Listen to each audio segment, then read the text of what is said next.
ਵਾਹਿਗੁਰੂ ਸਾਹਿਬ JIO. ਬਾਣੀ ਭਗਤ ਰਵਿਦਾਸ ਜੀ ਕੀ ਗੌੜੀ। ਬੇਗਮਪੁਰਾ ਸ਼ਹਿਰ ਕੋ ਨਾਉ, ਦੁਖ ਅਦੋ ਨਹੀਂ ਤੈ ਠਾਉ। ਨਾ ਤਸਵੀਸ ਖਿਰਾਜ ਨਾ ਮਾਲ, खौफ ना खता ना तरस जवाल। अब मोह खूब बतन गह पाई, ऊहा खैर सदा मेरे भाई। रहाओ कायम दायम सदा पातशाही, दो मना सेम एक सो आही। अबादान सदा मशहूर, ऊहा गनी बसे मामूर। त्यों त्यों सैल करे ज्यों पावै, महरम महल न को अटकावै। कह रविदास खलास चमारा, जो हम शहरी सो मीत हमारा। कह रविदास खलास चमारा, जो हम शहरी सो मीत हमारा। वाहिगुरु जी का खालसा, वाहिगुरु जी की फतेह। सतगुरु महाराज जी की ਅਪਾਰ ਕਿਰਪਾ ਦੇ ਸਦਕਾ ਰਵਿਦਾਸ ਜੀ ਮਹਾਰਾਜ ਜੀ ਦਾ ਇਹ ਪਾਵਨ ਬਚਨ ਆਪ ਜੀ ਨੇ ਸਰਵਣ ਕੀਤਾ ਹੈ। ਇਸ ਪਾਵਨ ਬਚਨ ਦੇ ਅੰਦਰ ਸਤਿਗੁਰੂ ਮਹਾਰਾਜ ਜੀ ਨੇ ਸਾਨੂੰ ਉਸ ਮੁਲਕ ਦੇ ਵਾਸੀ, ਉਸ ਅਵਸਥਾ ਦੇ ਵਾਸੀ ਬਣਨ ਵਾਸਤੇ ਪ੍ਰੇਰਨਾ ਕੀਤੀ ਹੈ, ਜਿਸ ਸ਼ਹਿਰ ਦੇ ਵਾਸੀ ਬਣ ਕੇ ਅਸੀਂ ਸਦਾ ਆਨੰਦ ਦੇ ਵਿੱਚ ਜੀਵਨ ਗੁਜ਼ਾਰ ਸਕਦੇ ਹਾਂ। ਰਹਾਉ ਵਾਲੀਆਂ ਤੁਕਾਂ ਜੋ ਕਿ ਸ਼ਬਦ ਦਾ ਕੇਂਦਰੀ ਭਾਵ ਹੋਇਆ ਕਰਦੀਆਂ ਨੇ, ਉਸ ਦੇ ਵਿੱਚ ਸਤਿਗੁਰੂ ਮਹਾਰਾਜ ਕਹਿੰਦੇ ਨੇ, ਅਬ ਮੋਹੇ ਖੂਬ ਬਤਨ ਗਹਿ ਪਾਈ, ਊਹਾਂ ਖੈਰ ਸਦਾ ਮੇਰੇ ਭਾਈ। ਸਤਿਗੁਰੂ ਮਹਾਰਾਜ ਕਹਿੰਦੇ ਨੇ, ਅਬ ਮੋਹੇ ਖੂਬ ਵਤਨ ਗਹਿ ਪਾਈ। ਵਤਨ ਗਹਿ ਦਾ ਮਤਲਬ ਹੁੰਦਾ ਰਹਿਣ ਦੀ ਥਾਂ। ਖੈਰ ਦਾ ਮਤਲਬ ਹੁੰਦਾ ਹੈ ਖੈਰੀਅਤ, ਸੁੱਖ। ਸਤਿਗੁਰੂ ਮਹਾਰਾਜ ਕਹਿੰਦੇ ਨੇ, ਮੈਂ ਹੁਣ ਉਸ ਸ਼ਹਿਰ ਦਾ ਵਾਸੀ ਬਣ ਗਿਆ ਜਿਸ ਸ਼ਹਿਰ ਦੇ ਵਿੱਚ ਸਦਾ ਸੁੱਖ ਹੀ ਸੁੱਖ ਹੈ। ਮੈਂ ਉਹ ਹੁਣ ਥਾਂ ਲੱਭ ਲਈ ਹੈ। ਅਬ ਮੋਹੇ ਖੂਬ ਵਤਨ ਗਹਿ ਪਾਈ, ਮੈਨੂੰ ਉਹ ਸਥਾਨ ਮਿਲ ਗਿਆ, ਊਹਾਂ ਖੈਰ, ਜਿੱਥੇ ਸਦਾ ਹੀ ਸੁੱਖ ਹੈ, ਇਹ ਮੇਰੇ ਭਾਈ। ਰਹਾਉ। ਹੁਣ ਸਤਿਗੁਰੂ ਮਹਾਰਾਜ ਸਾਨੂੰ ਉਸ ਅਵਸਥਾ ਦੇ ਮਾਲਕ ਬਣਾਉਣਾ ਚਾਹੁੰਦੇ ਹਾਂ, ਜਿਸ ਅਵਸਥਾ ਨੂੰ, ਜਿਸ ਖੁਸ਼ੀ ਨੂੰ, ਜਿਸ ਸੁੱਖ ਨੂੰ ਹਰੇਕ ਕੋਈ ਚਾਹੁੰਦਾ ਹੈ। ਕਿਉਂਕਿ ਮਨੁੱਖ ਦਾ ਜਨਮ ਕਿਤੇ ਵੀ ਹੋ ਸਕਦਾ ਹੈ, ਕਿਸੇ ਕੰਟਰੀ ਵਿੱਚ ਹੋ ਸਕਦਾ ਹੈ, ਕਿਸੇ ਇਲਾਕੇ ਦੇ ਵਿੱਚ ਹੋ ਸਕਦਾ ਹੈ। ਇਹ ਮਨੁੱਖ ਦੇ ਵੱਸ ਦੀ ਗੱਲ ਨਹੀਂ ਹੈ। ਪਰ ਖਿਆਲ ਕਰਨਾ, ਜਨਮ ਤੋਂ ਬਾਅਦ ਇਹਦੀ ਜੋ ਰਿਹਾਇਸ਼ ਹੈ, ਉਹ ਰਿਹਾਇਸ਼ ਇਹਨੇ ਕਿੱਥੇ ਰੱਖਣੀ ਹੈ, ਉਸ ਰਿਹਾਇਸ਼ ਵਾਸਤੇ ਇਹ ਆਪਣੀ ਮਰਜ਼ੀ ਅਪਣਾ ਸਕਦਾ ਹੈ ਵੀ ਇਹਨੇ ਕਿੱਥੇ ਰਿਹਾਇਸ਼ ਕਰਨੀ ਹੈ। ਕਿਉਂਕਿ ਮਨੁੱਖ ਦਾ ਜਨਮ ਉੱਤੇ ਜ਼ੋਰ ਨਹੀਂ ਹੈ, ਪਰ ਰਿਹਾਇਸ਼ ਇਹ ਆਪਣੀ ਮਰਜ਼ੀ ਦੇ ਮੁਤਾਬਕ, ਆਪਣੀ ਚੁਆਇਸ ਦੇ ਮੁਤਾਬਕ ਕਰ ਸਕਦਾ ਹੈ। ਕਿਉਂਕਿ ਆਪਾਂ ਸੰਸਾਰ ਵਿੱਚ ਦੇਖਦੇ ਹਾਂ, ਕਈ ਮਨੁੱਖ ਆਪਣੇ ਸਥਾਨਾਂ ਨੂੰ ਚੇਂਜ ਕਰ ਲੈਂਦੇ ਨੇ। ਕੋਈ ਸਰਕਾਰੀ ਨੌਕਰੀ 'ਤੇ ਹੈ ਅਤੇ ਉਹ ਮਨੁੱਖ ਆਪਣੀ ਸੁੱਖ ਸਹੂਲਤ ਵਾਸਤੇ ਉਸ ਸਥਾਨ ਦੇ ਉੱਤੇ ਚਲਾ ਜਾਂਦਾ ਜਿੱਥੇ ਉਹਦੀ ਟਰਾਂਸਫਰ ਹੋ ਜਾਂਦੀ ਹੈ, ਜਿਸ ਜਗ੍ਹਾ ਦੇ ਉੱਤੇ ਉਹ ਨੌਕਰੀ ਕਰਦਾ ਹੈ। ਕਈ ਵਾਰ ਆਪਾਂ ਵੇਖਦੇ ਹਾਂ ਮਨੁੱਖ ਸੋਚਦਾ ਹੈ ਮੇਰੇ ਬੱਚੇ ਸਕੂਲ ਪੜ੍ਹਨ ਜਾਣਗੇ, ਬੜੀ ਦੂਰ ਜਾਣਗੇ, ਸਕੂਲ ਦੇ ਨੇੜੇ ਆਪਣੀ ਰਿਹਾਇਸ਼ ਚੁਣ ਲੈਂਦਾ ਹੈ। ਜਾਂ ਫਿਰ ਮਨੁੱਖ ਕਈ ਵਾਰ ਆਪਣੇ ਦੇਸ਼ ਨੂੰ ਵੀ ਬਦਲ ਲੈਂਦਾ, ਕਿਸੇ ਹੋਰ ਦੇਸ਼ ਦੇ ਵਿੱਚ ਚਲਾ ਜਾਂਦਾ ਹੈ ਜਿੱਥੇ ਇਹਨੂੰ ਸੁੱਖ ਸਹੂਲਤਾਂ ਵੱਧ ਮਿਲ ਸਕਣ। ਕਿਉਂਕਿ ਆਮ ਅਸੀਂ ਵੇਖਦੇ ਹਾਂ ਮਨੁੱਖ ਆਪਣੀ ਉਮਰ ਦੇ ਮੁਤਾਬਕ ਵੀ ਸਥਾਨ ਜਿਹੜਾ ਹੈ ਉਹ ਚੇਂਜ ਕਰਦਾ ਰਹਿੰਦਾ ਹੈ, ਬਦਲਦਾ ਰਹਿੰਦਾ ਹੈ। ਮਨੁੱਖ ਜਵਾਨੀ ਦੇ ਵਿੱਚ ਤੁਸੀਂ ਅਕਸਰ ਵੇਖਦੇ ਹੋ ਉਹਨਾਂ ਸਥਾਨਾਂ ਦੇ ਉੱਤੇ ਘੁੰਮਣ ਫਿਰਨ ਜਾਂਦਾ ਹੈ ਜਿੱਥੇ ਇਹਦੇ ਜੀਵਨ ਦੇ ਅੰਦਰ ਖੁਸ਼ੀ ਆਨੰਦ ਜਿਹੜੀ ਹੈ ਉਹ ਆ ਸਕੇ। ਬਰਫ਼ ਵਾਲੇ ਸਥਾਨਾਂ ਦੇ ਉੱਤੇ, ਹਰਿਆਵਲ ਵਾਲੇ ਸਥਾਨਾਂ ਦੇ ਉੱਤੇ ਆਮ ਤੁਸੀਂ ਦੇਖਦੇ ਹਾਂ ਮਨੁੱਖ ਚਲੇ ਜਾਂਦਾ ਹੈ। ਇਹ ਮਨੁੱਖ ਦੀ ਜਵਾਨੀ ਦੀ ਗੱਲ ਹੈ। ਪਰ ਖਿਆਲ ਕਰਨਾ, ਜਵਾਨੀ ਦੇ ਉਲਟ ਬੁਢੇਪੇ ਦੇ ਵਿੱਚ ਮਨੁੱਖ ਉਤਨਾ ਘੁੰਮਣ ਫਿਰਨ ਨਹੀਂ ਜਾਂਦਾ। ਉਹ ਤੇ ਸੋਚਦਾ ਹੁਣ ਮੈਂ ਘਰੇ ਹੀ ਠੀਕ ਆ, ਕਿਉਂਕਿ ਉਹਨੂੰ ਬਾਹਰ ਜਾ ਕੇ ਘੁੰਮਣ ਦੇ ਵਿੱਚ ਉਹ ਸੁੱਖ, ਉਹ ਆਨੰਦ ਜਿਹੜਾ ਹੈ ਉਹ ਨਹੀਂ ਮਿਲਦਾ। ਆਪਾਂ ਵੇਖਦੇ ਹਾਂ ਮਨੁੱਖ ਕਈ ਵਾਰ ਕਈ ਦੇਸ਼ਾਂ ਦੇ ਵਿੱਚ ਮਨੁੱਖ ਮੌਸਮ ਦੇ ਅਨੁਸਾਰ ਆਪਣੀ ਰਿਹਾਇਸ਼ ਬਣਾ ਲੈਂਦਾ ਹੈ ਵੀ ਆਹ ਦੇਸ਼ ਦਾ ਮੌਸਮ ਜਿਹੜਾ ਹੈ ਉਹ ਬੜਾ ਚੰਗਾ ਹੈ, ਉਹ ਬੜਾ ਵਧੀਆ ਹੈ। ਔਰ ਖਿਆਲ ਕਰਨਾ ਇਹ ਕੇਵਲ ਮਨੁੱਖ ਤੱਕ ਹੀ ਸੀਮਤ ਨਹੀਂ ਹੈ। ਪਸ਼ੂ ਪੰਛੀ ਜਿਹੜੇ ਨੇ ਉਹ ਵੀ ਆਪਣੇ ਸਥਾਨ ਨੂੰ ਚੇਂਜ ਕਰ ਲੈਂਦੇ ਨੇ। ਕਈ ਵਾਰ ਉਹਨਾਂ ਨੂੰ ਖਾਣ ਵਾਸਤੇ ਉਸ ਇਲਾਕੇ ਦੇ ਵਿੱਚ ਕੁਛ ਨਹੀਂ ਜੇ ਮਿਲਦਾ ਤੇ ਉਹ ਆਪਣਾ ਇਲਾਕਾ ਬਦਲ ਕੇ ਦੂਰ ਦਰੇਡੇ ਚਲੇ ਜਾਂਦੇ ਨੇ। ਸਤਿਗੁਰ ਨੇ ਇਸ ਗੱਲ ਦੀ ਉਦਾਹਰਨ ਵੀ ਦਿੱਤੀ ਹੈ ਵੀ ਊਡ ਆਵੈ ਸਹਿ ਕੋਸਾ ਤਿਸ ਪਾਛੇ ਵਿਚਰੇ ਸ਼ਰਿਆ। ਕੂੰਜਾਂ ਉੜ ਕੇ ਬੜੀ ਦੂਰ ਸੈਂਕੜੇ ਕੋਹਾਂ ਦੇ ਉੱਤੇ ਚਲੇ ਜਾਂਦੀਆਂ ਨੇ। ਉਹ ਕੇਵਲ ਤੇ ਕੇਵਲ ਆਪਣੇ ਭੋਜਨ ਵਾਸਤੇ ਜਾਂਦੀਆਂ ਨੇ। ਆਪਾਂ ਉਹਨਾਂ ਪਸ਼ੂ ਪੰਛੀਆਂ ਨੂੰ ਪ੍ਰਵਾਸੀ ਪਸ਼ੂ ਪੰਛੀ ਕਹਿੰਦੇ ਨੇ। ਉਹ ਵੀ ਸਥਾਨ ਬਦਲ ਲੈਂਦੇ ਨੇ। ਮਨੁੱਖ ਵੀ ਸਥਾਨ ਬਦਲਦਾ ਹੈ ਆਪਣੇ ਸੁੱਖਾਂ ਦੇ ਵਾਸਤੇ, ਆਪਣੀਆਂ ਸਹੂਲਤਾਂ ਦੇ ਵਾਸਤੇ। ਤੇ ਸਤਿਗੁਰੂ ਮਹਾਰਾਜ ਕਹਿੰਦੇ ਨੇ ਹਰੇਕ ਕੋਈ ਸੁੱਖ ਵਾਸਤੇ ਸਥਾਨ ਬਦਲਦਾ ਹੈ।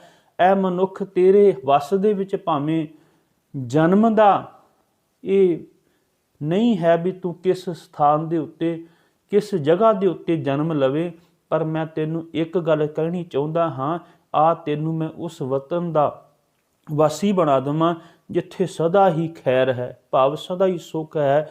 ਉਸ ਸੁੱਖ ਦੇ ਵਿੱਚ ਤੇ ਸਤਿਗੁਰੂ ਮਹਾਰਾਜ ਵੀ ਕਹਿੰਦੇ ਨੇ ਵਸਤਾ ਟੁੱਟੀ ਝੂੰਪੜੀ ਚੀਰ ਸਭ ਛਿੰਨਾ। ਟੁੱਟੀ ਹੋਈ ਝੌਂਪੜੀ ਹੈ, ਕੁੱਲੀ ਹੈ, ਚੀਰ ਸਭ ਛਿੰਨਾ। ਕੱਪੜੇ ਛਿੱਜੇ ਹੋਏ ਨੇ, ਫਟੇ ਹੋਏ ਨੇ। ਜਾਤ ਨਾ ਪਾਤ ਨਾ ਆਦਰੋ ਉਦਿਆਨ ਪਰ ਮਿੰਨਾ। ਨਾ ਕੋਈ ਉੱਚੀ ਜਾਤ ਹੈ, ਨਾ ਕੋਈ ਉਹਦੀ ਇੱਜ਼ਤ ਰੱਖਣ ਵਾਲਾ ਹੈ, ਨਾ ਕੋਈ ਆਦਰ ਦੇਣ ਵਾਲਾ ਹੈ। ਇਵੇਂ ਸੰਸਾਰ ਦੇ ਵਿੱਚ ਘੁੰਮ ਰਿਹਾ ਜਿਵੇਂ ਜੰਗਲ ਦੇ ਵਿੱਚ ਘੁੰਮਦਾ ਹੋਵੇ, ਭਟਕਦਾ ਹੋਵੇ। ਮਿੱਤਰ ਨਾ ਇਠ ਧਨ ਰੂਪਹੀਣ ਕਿਛ ਸਾਕ ਨਾ ਛਿੰਨਾ। ਨਾ ਕੋਈ ਮਿੱਤਰ ਹੈ, ਨਾ ਉਹਦੇ ਕੋਲ ਧਨ ਹੈ, ਨਾ ਉਹਦੇ ਕੋਲ ਕੋਈ ਰੂਪ ਵੀ ਹੈ ਤੇ ਕੋਈ ਉਹਦਾ ਸਾਕ ਵੀ ਨਹੀਂ ਹੈ, ਕੋਈ ਮਿੱਤਰ ਵੀ ਨਹੀਂ ਹੈ। ਪਰ ਸਤਿਗੁਰੂ ਮਹਾਰਾਜ ਕਹਿੰਦੇ ਨੇ ਇਹ ਸਭ ਕੁਝ ਨਹੀਂ ਹੈ, ਪਰ ਇੱਕ ਗੱਲ ਯਾਦ ਰੱਖਿਓ, ਜੇ ਉਹਨੇ ਹਿਰਦੇ ਵਿੱਚ ਪਰਮੇਸ਼ਰ ਦਾ ਨਾਮ ਹੈ। ਰਾਜਾ ਸਗਲੀ ਸ੍ਰਿਸ਼ਟ ਕਾ ਹਰ ਨਾਮ ਮਨ ਭਿੰਨਾ। ਜੇ ਉਹਦਾ ਮਨ ਹਰੀ ਨਾਮ ਦੇ ਵਿੱਚ ਭਿੱਜਿਆ ਹੋਇਆ ਹੈ, ਮਾਨੋ ਉਹ ਰਾਜਾ ਜਿਹੜਾ ਹੈ ਸਾਰੀ ਸ੍ਰਿਸ਼ਟੀ ਦਾ ਬਣਿਆ ਹੋਇਆ ਹੈ। ਉਹ ਮਨ ਨੂੰ ਬੜਾ ਉੱਚੀ ਅਵਸਥਾ ਦੇ ਵਿੱਚ ਹੈ। ਤੇ ਸਤਿਗੁਰੂ ਮਹਾਰਾਜ ਕਹਿੰਦੇ ਨੇ ਉਹ ਰਾਜਾ ਜਿਹੜਾ ਚਾਹੁੰਦਾ ਮੈਂ ਸਦਾ ਸੁਖੀ ਹੋਵਾਂ, ਤੇ ਸਤਿਗੁਰੂ ਮਹਾਰਾਜ ਕਹਿੰਦੇ ਨੇ ਉਹ ਸੁੱਖ, ਉਹ ਵਤਨ ਸੁੱਖਾਂ ਵਾਲਾ ਮੈਂ ਤੈਨੂੰ ਦੇਣਾ ਚਾਹੁੰਦਾ ਹਾਂ। ਕਿਉਂਕਿ ਇੱਥੇ ਸਤਿਗੁਰੂ ਮਹਾਰਾਜ ਨੇ ਕਿਸੇ ਇਲਾਕੇ ਨੂੰ ਬੇਗਮਪੁਰਾ ਨਹੀਂ ਕਿਹਾ, ਤੇ ਉਸ ਸਥਾਨ ਦਾ ਨਾਮ ਨੂੰ ਸਤਿਗੁਰੂ ਮਹਾਰਾਜ ਨੇ ਬੇਗਮਪੁਰਾ ਨਾਮ ਦਿੱਤਾ ਹੈ। ਬੇਗਮ ਦਾ ਮਤਲਬ ਹੁੰਦਾ ਜਿੱਥੇ ਕੋਈ ਗਮ ਨਾ ਹੋਵੇ। ਤੇ ਉਸ ਸਥਾਨ ਦਾ ਸਤਿਗੁਰੂ ਮਹਾਰਾਜ ਕਹਿੰਦੇ ਨੇ ਸੁੱਖ ਹੀ ਸੁੱਖ ਹੈ। ਉਹ ਅਵਸਥਾ ਵਾਲੀ ਗੱਲ ਜਿਹੜੀ ਹੈ ਸਤਿਗੁਰੂ ਮਹਾਰਾਜ ਨੇ ਇਸ ਪਾਵਨ ਬਚਨ ਦੇ ਵਿੱਚ ਕੀਤੀ ਹੈ। ਇਸ ਕਿਸੇ ਇਲਾਕੇ ਦੀ ਗੱਲ ਨਹੀਂ ਕੀਤੀ, ਕਿਉਂਕਿ ਇਲਾਕਾ ਤੇ ਮਨੁੱਖ ਬਹੁਤ ਜਿੱਤ ਸਕਦਾ ਹੈ, ਪਰ ਉਸ ਜਿੱਤੇ ਹੋਏ ਇਲਾਕੇ ਦੇ ਵਿੱਚ ਦੁਨੀਆ ਦੇ ਅੰਦਰ ਬੜੀਆਂ ਉਦਾਹਰਨਾਂ ਨੇ। ਦੁਨੀਆ ਦੇ ਆਪਣੇ ਆਪ ਨੂੰ ਬੜੇ ਵੱਡੇ ਵੱਡੇ ਸੈਨਾਪਤੀ ਅਖਵਾਉਣ ਵਾਲੇ, ਆਪਣੇ ਆਪ ਨੂੰ ਸੰਸਾਰ ਜਿੱਤਣ ਦੀਆਂ ਗੱਲਾਂ ਕਰਨ ਵਾਲੇ, ਅਖੀਰ ਇੱਕ ਦਿਨ ਮਿੱਟੀ ਦੇ ਵਿੱਚ ਮਿਲ ਗਏ। ਸੁੱਖ ਉਹਨਾਂ ਨੂੰ ਫਿਰ ਵੀ ਪ੍ਰਾਪਤ ਨਹੀਂ ਹੋਇਆ। ਸਤਿਗੁਰੂ ਮਹਾਰਾਜ ਵੀ, ਧੰਨ ਗੁਰੂ ਅਰਜਨ ਸਾਹਿਬ ਮਹਾਰਾਜ ਭੈਰੋ ਰਾਗ ਦੇ ਵਿੱਚ ਕਹਿੰਦੇ ਨੇ, ਸੁਖ ਨਾਹੀ ਬਹੁਤੇ ਤਨ ਖਾਟੇ, ਸੁਖ ਨਾਹੀ ਪੇਖੇ ਨਿਰਤ ਨਾਟੇ, ਸੁਖ ਨਾਹੀ ਬਹੁ ਦੇਸ਼ ਕਮਾਏ, ਸਰਬ ਸੁਖਾਂ ਹਰ ਹਰ ਗੁਣ ਗਾਏ। ਸਭ ਕਹਿਣ ਲੱਗੇ, ਨਾ ਬਹੁਤਾ ਧਨ ਖੱਟਣ ਵਿੱਚ ਸੁੱਖ ਹੈ, ਨਾ ਦੁਨੀਆ ਦੇ ਚੋਜ ਦੇਖਣ ਵਿੱਚ ਸੁੱਖ ਹੈ, ਨਾ ਬਹੁਤੇ ਦੇਸ਼ਾਂ ਦੇ ਉੱਤੇ ਕਬਜ਼ਾ ਕਰਕੇ ਉੱਥੇ ਸੁੱਖ ਪ੍ਰਾਪਤ ਹੋ ਸਕਦਾ ਹੈ। ਤੇ ਸੁੱਖ ਕਿੱਥੇ ਪ੍ਰਾਪਤ ਹੋ ਸਕਦਾ ਹੈ? ਸਭ ਕਹਿਣ ਲੱਗੇ, ਸਰਬ ਸੁੱਖਾਂ ਹਰ ਹਰ ਗੁਣ ਗਾਏ। ਹਰੀ ਦੇ ਗੁਣ ਗਾਉਣ ਦੇ ਨਾਲ ਹੀ ਸੁੱਖ ਪ੍ਰਾਪਤ ਹੋ ਸਕਦਾ ਹੈ। ਤੇ ਜਦੋਂ ਹਰੀ ਦੇ ਗੁਣ ਮਨੁੱਖ ਗਾਉਂਦਾ ਹੈ ਤੇ ਉਹਦੀ ਆਤਮਿਕ ਅਵਸਥਾ ਇਹੋ ਜਿਹੀ ਬਣ ਜਾਂਦੀ ਹੈ, ਉਸ ਆਤਮਿਕ ਅਵਸਥਾ ਦੇ ਵਿੱਚ ਸਤਿਗੁਰੂ ਮਹਾਰਾਜ ਕਹਿੰਦੇ ਨੇ, ਆਨੰਦ ਹੀ ਆਨੰਦ ਹੈ। ਉਸ ਆਤਮਿਕ ਆਨੰਦ ਇਹੋ ਜਿਹਾ ਹੈ ਜਿੱਥੇ ਸੋਗ ਵੀ ਨਹੀਂ ਹੈ। ਸਤਿਗੁਰੂ ਮਹਾਰਾਜ ਜੀ ਕਹਿੰਦੇ ਨੇ, ਤੇਰੇ ਘਰ ਆਨੰਦ ਵਧਾਈ ਤੁਧ ਕਰ। ਉਹਦੇ ਘਰ ਦੇ ਵਿੱਚ ਸਦਾ ਹੀ ਆਨੰਦ ਹੈ, ਕਿਉਂਕਿ ਉਹਦੇ ਘਰ ਦੇ ਵਿੱਚ ਕਿਸੇ ਪ੍ਰਕਾਰ ਦੀ ਕੋਈ ਕਮੀ ਨਹੀਂ ਹੈ। ਉਸ ਅਵਸਥਾ ਦੇ ਵਿੱਚ ਕੋਈ ਕਮੀ ਨਹੀਂ ਹੈ। ਸਤਿਗੁਰੂ ਮਹਾਰਾਜ ਧੰਨ ਗੁਰੂ ਅਮਰਦਾਸ ਮਹਾਰਾਜ ਵੀ ਆਨੰਦ ਸਾਹਿਬ ਦੀ ਪਾਵਨ ਬਾਣੀ ਵਿੱਚ ਕਹਿੰਦੇ ਨੇ, ਸਾਚੇ ਸਾਹਿਬਾ ਕਿਆ ਨਾਹੀ ਕਰ ਤੇਰਾ, ਕਰ ਤਾਂ ਤੇਰਾ ਸਭ ਕਿਛ ਹੈ, ਜਿਸ ਦੇ ਸੋ ਪਾਵੈ। ਸਭ ਕਹਿਣ ਲੱਗੇ, ਉਹਦੇ ਘਰ ਵਿੱਚ ਕੋਈ ਪ੍ਰਕਾਰ ਦੀ ਕਮੀ ਨਹੀਂ ਹੈ। ਤੇ ਖਿਆਲ ਕਰਨਾ, ਦੁਨੀਆ ਦੇ ਅੰਦਰ ਮਨੁੱਖ ਤਿੰਨ ਚੀਜ਼ਾਂ ਤੋਂ ਬੜਾ ਡਰਦਾ ਹੈ, ਬੜਾ ਚਿੰਤਤ ਹੈ। ਉਹ ਤਿੰਨ ਚੀਜ਼ਾਂ ਦੇ ਵਿੱਚ ਪਹਿਲੀ ਚੀਜ਼ ਹੈ ਇਹਦੇ ਜੀਵਨ ਦੀ, ਉਹ ਹੈ ਆਪਣਾ ਜੀਵਨ, ਵੀ ਇੱਕ ਦਿਨ ਇਹ ਜੀਵਨ ਜਿਹੜਾ ਹੈ ਉਹ ਖਤਮ ਨਾ ਹੋ ਜਾਵੇ। ਤੇ ਖਤਮ ਹੋਇਆ ਜੀਵਨ ਤੇ ਮਨੁੱਖ ਮੌਤ ਦੇ ਮੂੰਹ ਦੇ ਵਿੱਚ ਪੈ ਜਾਂਦਾ ਹੈ। ਇਹ ਪਹਿਲਾ ਇਹਨੂੰ ਜੀਵਨ ਦੇ ਵਿੱਚ ਡਰ ਹੈ ਵੀ ਮੇਰਾ ਜਨਮ ਜਿਹੜਾ ਹੋਇਆ ਉਹ ਜਨਮ ਮੌਤ ਦੇ ਵਿੱਚ ਨਾ ਤਬਦੀਲ ਹੋ ਜਾਵੇ। ਦੂਜੀ ਗੱਲ, ਇਹਨੂੰ ਬੁਢਾਪੇ ਤੋਂ ਵੀ ਬੜਾ ਡਰ ਲੱਗਦਾ ਹੈ। ਤੀਜੀ ਗੱਲ, ਇਹਨੂੰ ਮੌਤ ਤੋਂ ਵੀ ਬੜਾ ਡਰ ਲੱਗਦਾ ਹੈ। ਤੇ ਸਤਿਗੁਰੂ ਮਹਾਰਾਜ ਕਹਿੰਦੇ ਨੇ, ਇਹ ਤਿੰਨੇ ਤੇਰੇ ਡਰ ਖਤਮ ਹੋ ਜਾਵਣਗੇ ਜੇ ਤੂੰ ਉਸ ਅਵਸਥਾ ਦੇ ਵਿੱਚ ਪਹੁੰਚ ਜਾਏਗਾ। ਉਹ ਅਵਸਥਾ ਜਿਹੜੀ ਬੇਗਮਪੁਰੇ ਵਾਲੀ ਅਵਸਥਾ ਹੈ, ਉਹਦੇ ਵਿੱਚ ਪਹੁੰਚ ਜਾਏਗਾ ਤੇ ਤਿੰਨੇ ਡਰ ਤੇਰੇ ਖਤਮ ਹੋ ਜਾਵਣਗੇ। ਤੇ ਸਤਿਗੁਰੂ ਮਹਾਰਾਜ ਕਹਿੰਦੇ ਨੇ, ਥਾਨ ਸੁਹਾਵਾ ਪਵਿੱਤ ਹੈ, ਜਿੱਥੈ ਸੰਤ ਸਭਾ, ਢੋਈ ਤਿਸ ਹੀ ਨੂੰ ਮਿਲੈ, ਜਿਨ ਪੂਰਾ ਗੁਰੂ ਲੱਭਾ। ਨਾਨਕ ਵੱਡਾ ਘਰ ਤਹਾਂ, ਜਿੱਥੈ ਮਿਰਤ ਨਾ ਜਨਮ ਜਰਾ। ਸਤਿਗੁਰੂ ਮਹਾਰਾਜ ਕਹਿੰਦੇ ਨੇ ਵੀ ਉਹ ਘਰ ਮੈਨੂੰ ਹੁਣ ਲੱਗ ਪਿਆ। ਜਿਸ ਗੱਲ ਦੀ ਇੱਥੇ ਸ਼ਬਦ ਦੇ ਵਿੱਚ ਸਤਿਗੁਰੂ ਮਹਾਰਾਜ ਕਹਿੰਦੇ ਨੇ ਵੀ ਅਬ ਮੋਹ ਖੂਬ ਵਤਨ ਗਹਿ ਪਾਈ, ਮੈਨੂੰ ਉਹ ਵਤਨ ਮਿਲ ਗਿਆ, ਉਹਾਂ ਖੈਰ ਸਦਾ ਮੇਰੇ ਭਾਈ।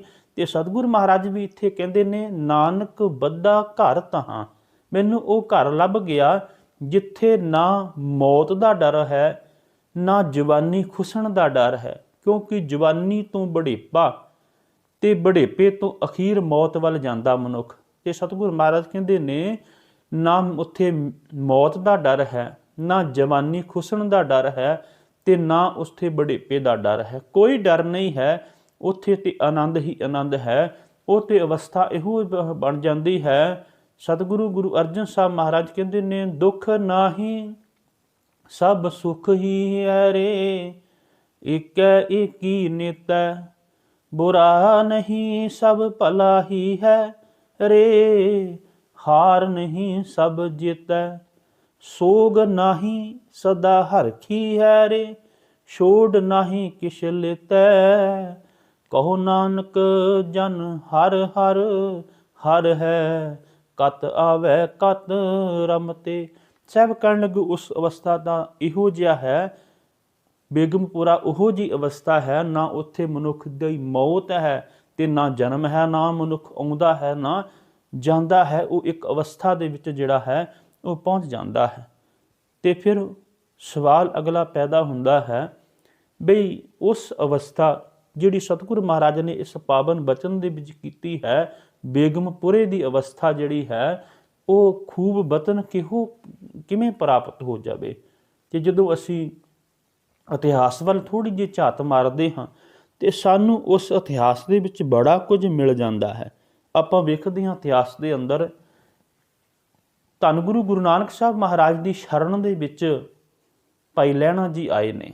ਜੀਵਨ ਦੇ 28 ਸਾਲ ਭਟਕਣਾ ਦੇ ਵਿੱਚ ਨੇ, ਅਖੀਰ ਸਤਿਗੁਰੂ ਦੀ ਸ਼ਰਨ ਵਿੱਚ ਆਏ ਨੇ, ਉਹ ਸਥਾਨ ਪ੍ਰਾਪਤ ਹੋ ਗਿਆ ਹੈ। ਬਾਬਾ ਅਮਰਦਾਸ ਆਪਣੀ ਜ਼ਿੰਦਗੀ ਦਾ ਲੰਬੇਰਾ ਸਮਾਂ 62 ਸਾਲ ਭਟਕਦੇ ਰਹੇ ਨੇ, ਤੀਰਥ ਯਾਤਰਾਵਾਂ ਕਰਕੇ ਕੋਈ ਸੁੱਖ ਨਹੀਂ ਪ੍ਰਾਪਤ ਹੋਇਆ। ਅਖੀਰ ਗੁਰੂ ਦੇ ਕੋਲ ਆਏ ਨੇ, ਧੰਨ ਗੁਰੂ ਅੰਗਦ ਦੇਵ ਮਹਾਰਾਜ ਦੇ ਕੋਲ। ਉਹ ਅਵਸਥਾ ਉਹਨਾਂ ਨੂੰ ਮਿਲ ਗਈ, ਉਹ ਬੇਗਮਪੁਰਾ ਮਿਲ ਗਿਆ।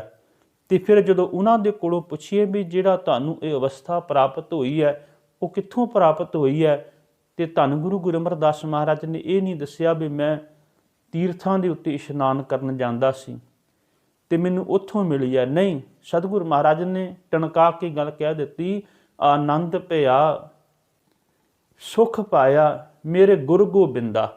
ਉਹ ਜਿਹੜਾ ਸੁਖ ਪ੍ਰਾਪਤ ਹੋਇਆ, ਉਹ ਆਨੰਦ ਪ੍ਰਾਪਤ ਹੋਇਆ। ਧੰਨ ਗੁਰੂ ਅਮਰਦਾਸ ਮਹਾਰਾਜ ਕਹਿੰਦੇ ਨੇ, ਆਨੰਦ ਭਇਆ ਮੇਰੀ ਮਾਏ ਸਤਿਗੁਰੂ ਮੈਂ ਪਾਇਆ। ਉਹ ਸਤਿਗੁਰੂ ਦੇ ਕੋਲੋਂ ਮੈਨੂੰ ਆਨੰਦ ਜਿਹੜਾ ਹੈ ਉਹ ਪ੍ਰਾਪਤ ਹੋਇਆ।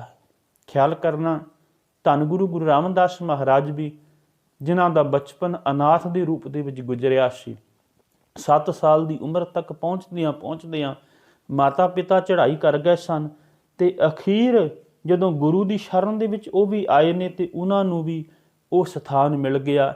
ਆਪਾਂ ਭਗਤਾਂ ਦੀ ਗੱਲ ਕਰਦੇ ਹਾਂ, ਬਾਬਾ ਨਾਮਦੇਵ ਜੀ ਮੰਦਰਾਂ ਦੇ ਵਿੱਚੋਂ ਧੱਕੇ ਮਾਰਦੇ ਜਾਂਦੇ ਨੇ ਉਹਨਾਂ ਨੂੰ, ਪਰ ਖਿਆਲ ਕਰਨਾ ਅੱਜ ਉਹਨਾਂ ਦਾ ਕਿਤਨਾ ਵੱਡਾ ਉਹਨਾਂ ਦਾ ਰੁਤਬਾ ਹੈ। ਸਮੇਂ ਦੇ ਹੁਕਮਰਾਨ, ਉਹਨਾਂ ਦਾ ਨਾਮ ਖਤਮ ਹੋ ਗਿਆ, ਪਰ ਖਿਆਲ ਕਰਨਾ ਬਾਬਾ ਨਾਮਦੇਵ ਜੀ ਦਾ ਨਾਮ ਕਦੀ ਖਤਮ ਨਹੀਂ ਹੋਵੇਗਾ। ਉਹਨਾਂ ਦਾ ਨਾਮ ਸਦੀਵੀ ਅਟਲ ਅਮਰ ਉਸ ਸਮੇਂ ਤੱਕ ਚੱਲਦਾ ਰਹੇਗਾ ਜਦੋਂ ਤੱਕ ਦੁਨੀਆ ਵਸਦੀ ਰਹੇਗੀ। ਤੇ ਸਤਿਗੁਰੂ ਮਹਾਰਾਜ ਕਹਿੰਦੇ ਨੇ ਵੀ ਉਸ ਅਵਸਥਾ ਦਾ ਮੈਂ ਮਾਲਕ ਬਣ ਗਿਆ ਹਾਂ ਜਿੱਥੇ ਸਦਾ ਹੀ ਸੁੱਖ ਹੈ। ਤੇ ਪਹਿਲੇ ਬੰਦ ਦੇ ਵਿੱਚ ਸਤਿਗੁਰੂ ਮਹਾਰਾਜ ਕਹਿੰਦੇ ਨੇ, ਬੇਗਮਪੁਰਾ ਸ਼ਹਿਰ ਕੋ ਨਾਉ ਦੁਖ ਅੰਦੋ ਨਹੀਂ ਥੈ ਠਾਉ। ਆਖਦੇ ਨੇ ਸਤਿਗੁਰੂ ਮਹਾਰਾਜ ਵੀ ਬੇਗਮਪੁਰਾ, ਮੇਰੇ ਸ਼ਹਿਰ ਦਾ ਨਾਮ ਜਿਹੜਾ ਹੈ ਉਹ ਬੇਗਮਪੁਰਾ ਹੈ। ਬੇਗਮ ਦਾ ਪੁਰੇ ਦਾ ਮਤਲਬ ਜਿੱਥੇ ਕੋਈ ਵੀ ਗਮ ਜਿਹੜਾ ਹੈ ਉਹ ਨਹੀਂ ਹੈ। ਮੈਂ ਉਸ ਸ਼ਹਿਰ ਦਾ ਵਾਸੀ ਬਣ ਗਿਆ ਹਾਂ। ਦੁਖ ਅੰਦੋ ਨਹੀਂ ਤੈ ਠਾਉ। ਸਤਿਗੁਰੂ ਮਹਾਰਾਜ ਕਹਿੰਦੇ ਨੇ, ਨਾ ਉੱਥੇ ਦੁੱਖ ਹੈ ਨਾ ਉੱਥੇ ਚਿੰਤਾ ਹੈ। ਦੁਖ ਅੰਦੋ ਨਹੀਂ ਤੈ ਠਾਉ। ਉਸ ਸਥਾਨ ਦੇ ਉੱਤੇ ਜਿਹੜਾ ਹੈ ਉਹ ਕੋਈ ਵੀ ਨਾ ਦੁੱਖ ਹੈ ਨਾ ਅੰਦੋ ਹੈ। ਉੱਥੇ ਤੇ ਕੇਵਲ ਸੁੱਖ ਹੀ ਸੁੱਖ ਹੈ। ਤੇ ਸਤਿਗੁਰੂ ਮਹਾਰਾਜ ਕਹਿੰਦੇ ਨੇ ਅਗਲੀ ਪੰਕਤੀਆਂ ਦੇ ਵਿੱਚ, ਨਾ ਤਸਵੀਸ ਖਿਰਾਜ ਨਾ ਮਾਲ, ਖੌਫ ਨਾ ਖਤਾ ਨਾ ਤਰਸ ਜਵਾਲ। ਸਤਿਗੁਰੂ ਮਹਾਰਾਜ ਕਹਿੰਦੇ ਨੇ, ਨਾ ਤਸਵੀਸ। ਤਸਵੀਸ ਦਾ ਮਤਲਬ ਹੁੰਦਾ ਹੈ ਘਬਰਾਹਟ। ਮਨੁੱਖ ਬਹੁਤ ਘਬਰਾਉਂਦਾ ਹੈ। ਘਬਰਾਉਂਦਾ ਕਿਸ ਗੱਲ ਵਾਸਤੇ ਹੈ ਵੀ ਜਿਹੜਾ ਧਨ ਮੈਂ ਦੁਨੀਆ ਦੇ ਅੰਦਰ ਕਮਾਉਂਦਾ ਹਾਂ ਉਹ ਕਿਤੇ ਮੇਰੇ ਕੋਲੋਂ ਦੂਰ ਨਾ ਚਲਾ ਜਾਵੇ। ਪਰ ਸਤਿਗੁਰੂ ਮਹਾਰਾਜ ਕਹਿੰਦੇ ਨੇ ਉੱਥੇ ਕੋਈ ਘਬਰਾਹਟ ਨਹੀਂ ਹੈ। ਨਾ ਤਸਵੀਸ ਖਰਾਜ ਨਾ ਮਾਲ, ਕਿਉਂਕਿ ਤੇਰੇ ਕਮਾਏ ਹੋਏ ਉਸ ਧਨ ਦੇ ਉੱਤੇ ਕੋਈ ਵੀ ਟੈਕਸ ਜਿਹੜਾ ਹੈ ਉਹ ਨਹੀਂ ਲੱਗਣਾ। ਕੋਈ ਵੀ ਟੈਕਸ ਨਹੀਂ ਜੇ ਲੱਗਣਾ, ਕੋਈ ਤੇਰੇ ਕੋਲੋਂ ਵਸੂਲੀ ਜਿਹੜੀ ਆ ਉਹ ਨਹੀਂ ਜੇ ਲੈਣੀ, ਕਿਉਂਕਿ ਮਨੁੱਖ ਇਸ ਗੱਲ ਤੋਂ ਬਹੁਤ ਘਬਰਾਉਂਦਾ ਹੈ। ਤੇ ਸਤਿਗੁਰੂ ਮਹਾਰਾਜ ਕਹਿੰਦੇ ਨੇ, ਖੌਫ ਨਾ ਕਤਾ ਨਾ ਤਰਸ ਜਵਾਲ। ਖੌਫ ਦਾ ਮਤਲਬ ਹੁੰਦਾ ਡਰ। ਉੱਥੇ ਕੋਈ ਡਰ ਨਹੀਂ ਹੈ, ਕਿਉਂਕਿ ਡਰ ਤੇ ਉੱਥੇ ਹੋਵੇਗਾ ਨਾ ਜਿੱਥੇ ਸਾਡੇ ਕੋਲੋਂ ਕੋਈ ਚੀਜ਼ ਚਲੀ ਜਾਵੇਗੀ। ਜੇ ਸਾਡੇ ਕੋਲੋਂ ਕੋਈ ਚੀਜ਼ ਜਾਵੇਗੀ ਨਹੀਂ ਤੇ ਡਰ ਵੀ ਖਤਮ ਹੋ ਜਾਵੇਗਾ। ਤੇ ਸਤਿਗੁਰੂ ਮਹਾਰਾਜ ਕਹਿੰਦੇ ਨੇ, ਖੌਫ ਨਾ ਖਤਾ ਨਾ ਤਰਸ ਜਵਾਲ, ਨਾ ਉੱਥੇ ਖੌਫ ਹੈ, ਨਾ ਉੱਥੇ ਕੋਈ ਹੋਰ ਇਹੋ ਜਿਹਾ ਡਰ ਹੈ, ਕੋਈ ਗਿਰਾਵਟ ਵਾਲੀ ਗੱਲ ਹੀ ਨਹੀਂ ਹੈ। ਤੇ ਸਤਿਗੁਰੂ ਮਹਾਰਾਜ ਕਹਿੰਦੇ ਨੇ, ਫਿਰ ਇਹੋ ਜਿਹੇ ਜਿਹੜਾ ਸ਼ਹਿਰ ਹੈ ਉਹ ਮੇਰਾ ਆਪਣਾ ਬਣ ਗਿਆ ਹੈ। ਦੂਸਰੇ ਬੰਦ ਦੇ ਵਿੱਚ ਸਤਿਗੁਰੂ ਮਹਾਰਾਜ ਕਹਿੰਦੇ ਨੇ, ਉਸੇ ਸ਼ਹਿਰ ਦੀ ਖੂਬੀ ਨੂੰ ਬਿਆਨ ਕਰਦਿਆਂ, ਉਸ ਅਵਸਥਾ ਦੀ ਖੂਬੀ ਨੂੰ ਬਿਆਨ ਕਰਦਿਆਂ ਹੋਇਆਂ, ਜਿਹੜੀ ਅਵਸਥਾ ਉਹ ਪ੍ਰਾਪਤ ਕਰ ਲਈ ਹੈ, ਕਹਿੰਦੇ ਨੇ, ਕਾਇਮ ਦਾਇਮ ਸਦਾ ਪਾਤਸ਼ਾਹੀ। ਕਹਿਣ ਲੱਗੇ ਉੱਥੇ ਜਿਹੜੀ ਹੈ ਪਾਤਸ਼ਾਹੀ ਸਦਾ ਹੀ ਕਾਇਮ ਰਹਿਣ ਵਾਲੀ ਹੈ, ਉਹ ਕਦੀ ਵੀ ਖਤਮ ਨਹੀਂ ਹੁੰਦੀ ਪਾਤਸ਼ਾਹੀ। ਖਿਆਲ ਕਰਨਾ, ਇੱਕ ਪਾਤਸ਼ਾਹੀ ਹੁੰਦੀ ਹੈ, ਇੱਕ ਬਾਦਸ਼ਾਹੀ ਹੁੰਦੀ ਹੈ। ਸਤਿਗੁਰੂ ਮਹਾਰਾਜ ਨੇ ਸਾਨੂੰ ਹਮੇਸ਼ਾ ਹੀ ਪਾਤਸ਼ਾਹੀ ਜਿਹੜੀ ਹੈ ਉਹ ਬਖਸ਼ਿਸ਼ ਕੀਤੀ ਹੈ। ਸਾਨੂੰ ਜਪਜੀ ਸਾਹਿਬ ਦੇ ਵਿੱਚ ਹੀ 2 ਵਾਰ ਸਤਿਗੁਰੂ ਮਹਾਰਾਜ ਕਹਿੰਦੇ ਨੇ, ਸੁਣੈ ਸ਼ੇਖ ਪੀਰ ਪਾਤਸ਼ਾਹ। ਪਰਮੇਸ਼ਰ ਦੇ ਨਾਮ ਨੂੰ ਸੁਣਨ ਦੇ ਨਾਲ ਤੇਰੀ ਅਵਸਥਾ ਪਾਤਸ਼ਾਹੀ ਬਣ ਜਾਵੇਗੀ। ਇਸੇ ਫਿਰ ਜਪਜੀ ਸਾਹਿਬ ਦੇ ਵਿੱਚ ਬਖਸ਼ਿਸ਼ ਕਰਦੇ ਨੇ, ਜਿਸ ਨੂੰ ਬਖਸ਼ੇ ਸਿਫਤ ਸਲਾਹ ਨਾਨਕ ਪਾਤਸ਼ਾਹੀ ਪਾਤਸ਼ਾਹ। ਉਹ ਪਾਤਸ਼ਾਹਾਂ ਦਾ ਵੀ ਪਾਤਸ਼ਾਹ ਬਣ ਜਾਂਦਾ ਹੈ, ਜਿਹਨੂੰ ਉਹ ਪਰਮੇਸ਼ਰ ਕਿਰਪਾ ਕਰਕੇ, ਪਰਮੇਸ਼ਰ ਜਿਹੜੀ ਹੈ ਸਿਫਤ ਸਲਾਹ ਦੀ ਦਾਤ ਬਖਸ਼ਿਸ਼ ਕਰ ਦਿੰਦਾ ਹੈ। ਕਿਉਂਕਿ ਬਾਦਸ਼ਾਹ ਜਿਹੜਾ ਹੈ ਨਾ, ਉਹ ਅਖੀਰ ਇੱਕ ਦਿਨ ਇਸ ਸੰਸਾਰ ਤੋਂ ਚਲਾ ਜਾਂਦਾ ਹੈ।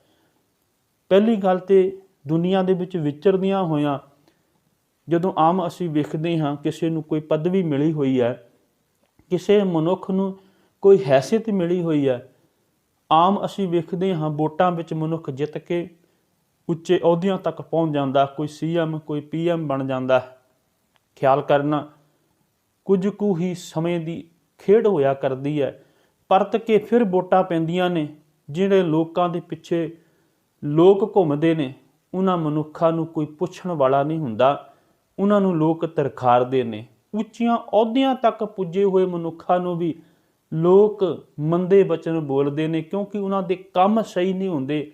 ਅੱਜ ਵੀ ਅਸੀਂ ਵੇਖਦੇ ਹਾਂ ਸਮੇਂ ਦੇ ਹੁਕਮਰਾਨ ਆਪਣੀ ਹੁਕਮਰਾਨੀ ਦੇ ਹਉਮੈ ਹੰਕਾਰ ਦੇ ਵਿੱਚ, ਹੈਂਕੜ ਦੇ ਵਿੱਚ ਦੁਨੀਆ ਦੇ ਅੰਦਰ ਇਹੋ ਜਿਹੇ ਗਲਤ ਡਿਸੀਜ਼ਨ ਲੈ ਰਹੇ ਨੇ, ਜਿਨ੍ਹਾਂ ਦੇ ਕਾਰਨ ਦੁਨੀਆ ਦੇ ਲੋਕ ਜਿਹੜੇ ਨੇ ਉਹ ਘਬਰਾਏ ਹੋਏ ਨੇ, ਕਿਉਂਕਿ ਉਹਨਾਂ ਦੀ ਰੋਜੀ ਰੋਟੀ ਖੋਹੀ ਜਾ ਰਹੀ ਹੈ, ਉਹਨਾਂ ਦੇ ਹੱਕ ਖੋਏ ਜਾ ਰਹੇ ਨੇ। ਪਰ ਖਿਆਲ ਕਰਨਾ, ਸਤਿਗੁਰੂ ਮਹਾਰਾਜ ਸਾਨੂੰ ਇਸ ਗੱਲ ਦੀ ਅਗਵਾਈ ਦਿੰਦੇ ਹੋਏ ਨੇ ਵੀ ਇਹ ਬਾਦਸ਼ਾਹੀ ਇੱਕ ਦਿਨ ਖਤਮ ਹੋ ਜਾਣੀ ਹੈ। ਬਾਬਾ ਫਰੀਦ ਜੀ ਬੜੀ ਪਿਆਰੀ ਉਦਾਹਰਨ ਦਿੰਦੇ ਨੇ, ਕਹਿੰਦੇ ਨੇ, ਸੇਖ ਹਯਾਤੀ ਜਗ ਨਾ ਕੋਈ ਥਿਰ ਰਹਿਆ, ਜਿਸ ਆਸਣ ਹਮ ਬੈਠੇ ਕੀਤੇ ਵੈਸ ਗਿਆ। ਕਹਿਣ ਲੱਗੇ, ਜਿਸ ਆਸਣ ਦੇ ਉੱਤੇ ਹੁਕਮਰਾਨ ਬਹਿੰਦਾ ਹੈ ਨਾ, ਉਹਨਾਂ ਆਸਣਾਂ ਦੇ ਉੱਤੇ ਕਈ ਬੈਠੇ ਨੇ ਤੇ ਅਖੀਰ ਇਸ ਦੁਨੀਆ ਦੇ ਵਿੱਚੋਂ ਚਲੇ ਗਏ। ਇਹ ਆਸਣ ਛੱਡ ਕੇ ਇਵੇਂ ਚਲੇ ਗਏ। ਕਹਿਣ ਲੱਗੇ ਵੀ ਇਹ ਆਸਣ ਸਦਾ ਸਥਿਰ ਨਹੀਂ ਹੈ। ਤੇ ਸਤਿਗੁਰੂ ਮਹਾਰਾਜ ਵੀ ਕਹਿੰਦੇ ਨੇ, ਕੋ ਹਰ ਸਮਾਨ ਨਹੀਂ ਰਾਜਾ, ਇਹ ਭੂਪਤ ਸਭ ਦਿਵਸ ਚਾਰ ਕੇ, ਝੂਠੇ ਕਰਤ ਦੀ ਵਾਜਾ। ਕਹਿੰਦੇ ਨੇ ਵੀ ਇਹ ਜਿਹੜੇ ਦੁਨਿਆਵੀ ਬਾਦਸ਼ਾਹ ਨੇ ਨਾ, ਉਹ ਝੂਠੇ ਨੇ, ਅਖੀਰ ਇੱਕ ਦਿਨ ਇਹਨਾਂ ਨੇ ਚਲੇ ਜਾਣਾ ਹੈ। ਸੋ ਸਤਿਗੁਰੂ ਮਹਾਰਾਜ ਨੇ ਸਾਹਿਬ ਕਹਿਣ ਲੱਗੇ ਨੇ ਵੀ ਕਾਇਮ ਦਾਇਮ ਸਦਾ ਪਾਤਸ਼ਾਹੀ। ਦਾਇਮ ਦਾ ਮਤਲਬ ਹੁੰਦਾ ਸਦਾ, ਇਹ ਸਦਾ ਹੀ ਕਾਇਮ ਰਹਿੰਦੀ ਹੈ ਪਾਤਸ਼ਾਹੀ। ਇਹ ਪਾਤਸ਼ਾਹੀ ਕਿਸੇ ਦੇ ਕੋਲੋਂ ਜਾਂਦੀ ਨਹੀਂ ਹੈ। ਅੱਜ ਵੀ ਅਸੀਂ ਵੇਖਦੇ ਹਾਂ ਗੁਰੂ ਗ੍ਰੰਥ ਸਾਹਿਬ ਦੇ ਅੰਦਰ 35 ਮਹਾਂਪੁਰਸ਼ਾਂ ਦੀ ਪਾਵਨ ਬਾਣੀ ਹੈ, ਤੇ ਉਹਨਾਂ 35 ਮਹਾਂਪੁਰਸ਼ਾਂ ਦੀ ਪਾਤਸ਼ਾਹੀ ਜਿਹੜੀ ਹੈ ਉਹ ਸਦਾ ਵਾਸਤੇ ਹੀ ਕਾਇਮ ਆ। ਦੁਨੀਆ ਦਾ ਕੋਈ ਵੀ ਮਨੁੱਖ, ਦੁਨੀਆ ਦਾ ਕਿਸੇ ਕੋਨੇ ਦਾ ਮਨੁੱਖ ਜਦੋਂ ਕਿਤੇ ਗੁਰੂ ਗ੍ਰੰਥ ਸਾਹਿਬ ਦੇ ਸਨਮੁਖ ਆਉਂਦਾ ਹੈ ਤੇ ਉਹ ਆਪਣਾ ਸ਼ਰਧਾ ਦੇ ਨਾਲ ਸੀਸ ਝੁਕਾ ਕੇ ਉਹਨਾਂ 35 ਮਹਾਂਪੁਰਸ਼ਾਂ ਨੂੰ ਆਪਣੇ ਵੱਲੋਂ ਅਕੀਦਾ ਪ੍ਰਗਟ ਕਰਦਾ ਹੈ, ਉਹਨਾਂ ਨੂੰ ਆਦਰ ਦਿੰਦਾ ਹੈ, ਮੱਥਾ ਟੇਕਦਾ ਹੈ। ਤੇ ਸਤਿਗੁਰੂ ਮਹਾਰਾਜ ਕਹਿੰਦੇ ਨੇ, ਕਾਇਮ ਦਾਇਮ ਸਦਾ ਪਾਤਸ਼ਾਹੀ, ਦੋ ਮਨਾ ਸੇਮ ਏਕ ਸੋ ਆਹੀ।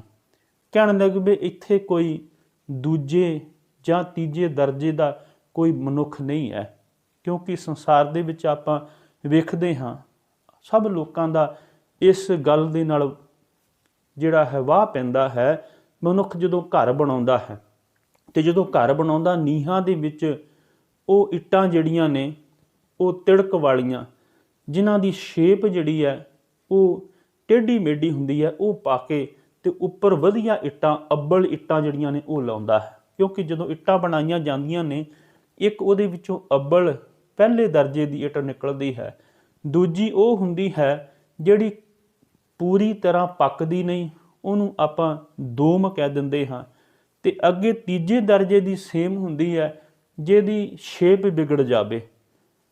ਤੇ ਇੱਥੇ ਸਤਿਗੁਰੂ ਮਹਾਰਾਜ ਕਹਿੰਦੇ ਨੇ ਵੀ ਦੋਮ ਨਾ ਸੇਮ ਏਕ ਸੋ ਆਹੀ।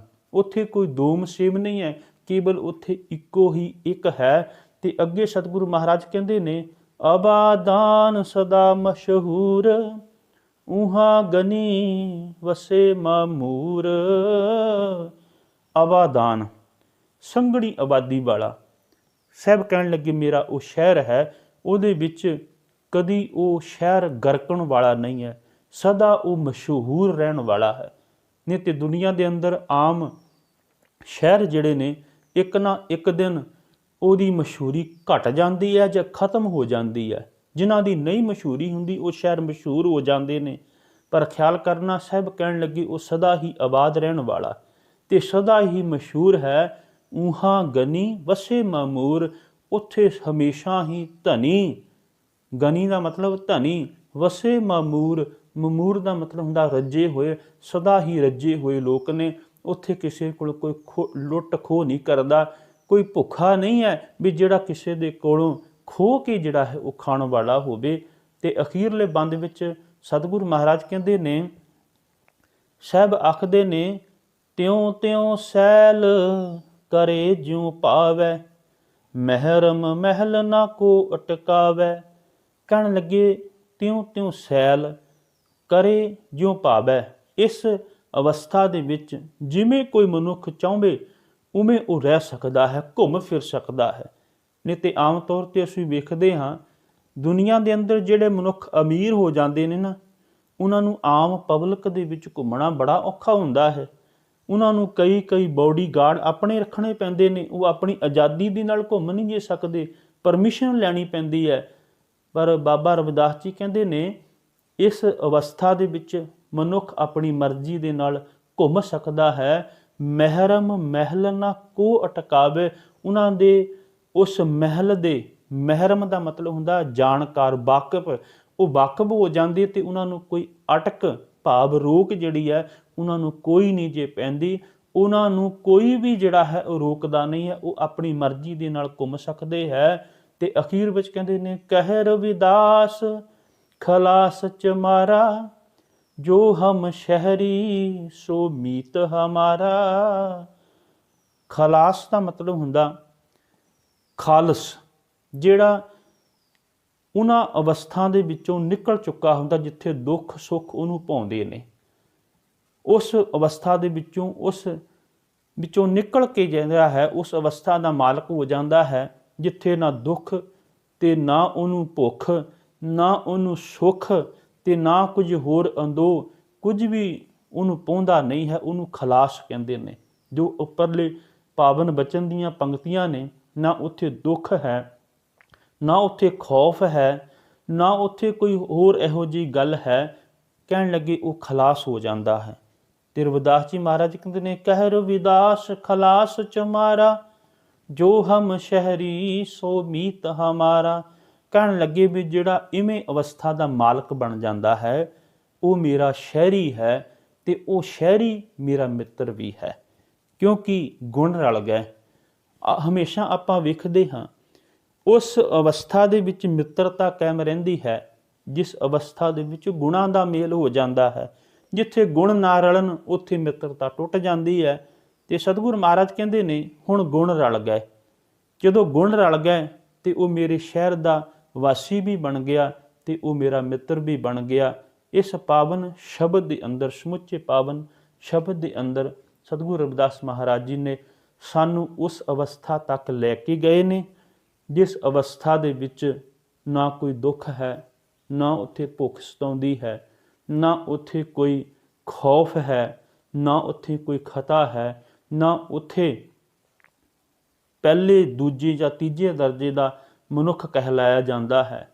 ਉੱਥੇ ਤੇ ਸਦਾ ਹੀ ਅਮੀਰ ਵਸਣ ਵਾਲੇ ਅਧਿਆਤਮਕ ਤੌਰ ਤੇ ਅਮੀਰ ਤੇ ਅਧਿਆਤਮਕ ਤੌਰ ਤੇ ਰੱਜੇ ਹੋਏ ਲੋਕ ਨੇ।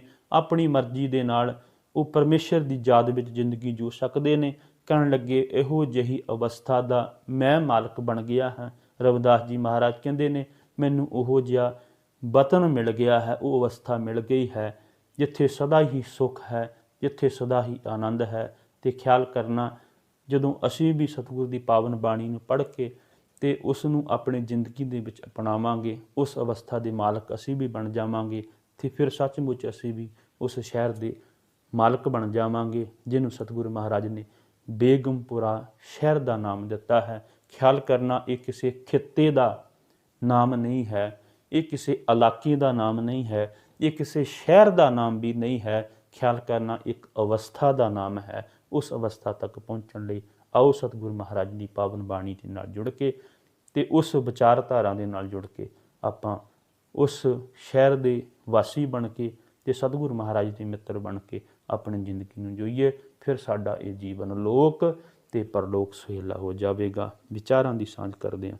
ਹੋਈਆਂ ਬੇਅੰਤ ਭੁੱਲਾਂ ਦੀ ਖਿਮਾ ਬਖਸ਼ਿਸ਼ ਕਰਨੀ ਜੀ। ਫਤਿਹ ਪ੍ਰਵਾਨ ਕਰੋ। ਵਾਹਿਗੁਰੂ ਜੀ ਕਾ ਖਾਲਸਾ, ਵਾਹਿਗੁਰੂ ਜੀ ਕੀ ਫਤਿਹ।